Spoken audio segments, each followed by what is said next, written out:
I don't ever want to speak on behalf of all humanists, but the way that I understand secular humanism is that it is a life stance that is, for me, sort of atheistic. So there's no belief, there's no belief in God or in really any sort of supernatural forces.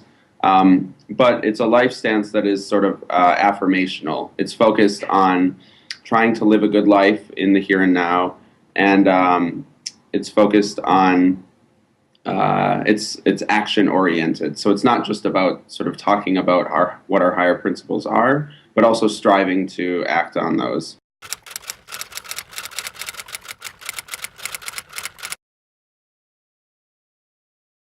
There are very few actual non-theists in this country, and because of that, it's not surprising to me that studies have shown that atheists are the least trusted, least electable group in the United States, and so there is a great deal of stigma against non-religious folks and atheists. There's a lot of mistrust. There's a lot of negative stereotypes that exist, and my concern is that often those stereotypes are perpetuated, and often folks who are atheists and agnostics and non-religious folks aren't doing all that much to try to combat those misconceptions by building up positive relationships with religious folks. So, one of the ways in which I've had great success bringing atheists to the interfaith table is talking about just how important it is for religious folks to know that their neighbors or friends are atheists and that they share values with them and that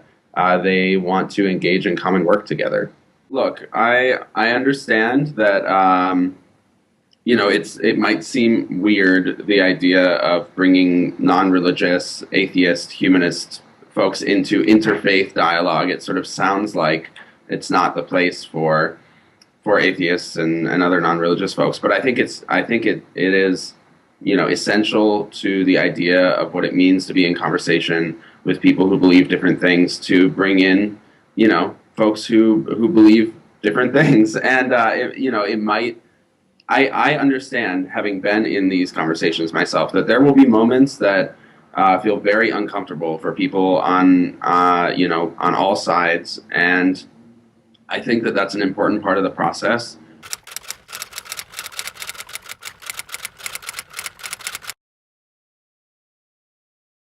I think that there are very pragmatic things that we can all rally around, like religious freedom is something that is of great concern to atheists, but also to religious folks. I mean, regardless of what your background is, the ability to live freely and practice what you believe freely is really important to most communities, I would say.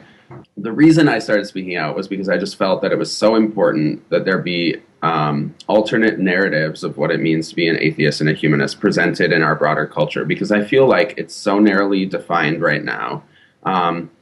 And all of the narratives that I was hearing before I became really involved in the atheist and humanist movements was a vision of what it means to be non-religious that did not align with the values that I held and the way that I saw the world. And I know that that is a stumbling block for a lot of young, particularly young non-religious folks who just don't see models of what it can mean to live a happy, healthy, satisfied life outside of religion that is not defined by the fact that they're non-religious, that that is a part of who they are, but that isn't the sort of defining aspect, and that in fact their identity can be strong enough to sort of stand on its own, and strong enough that it can reach out to those who have different identities and be in partnership with them.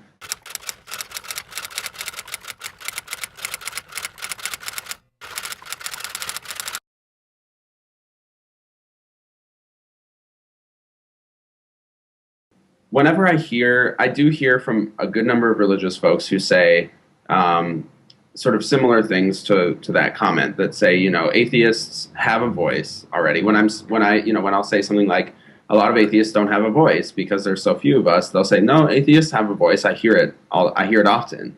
and it's not a friendly voice. It's not a voice that feels very welcoming to me. So why should I be welcoming to atheists? But one of the points I try to make is, I'm sure the majority of religious folks have, at one point or another, felt as if somebody claiming their identity, their tradition, the community that they come from, was speaking on behalf of that identity in a way that didn't represent them.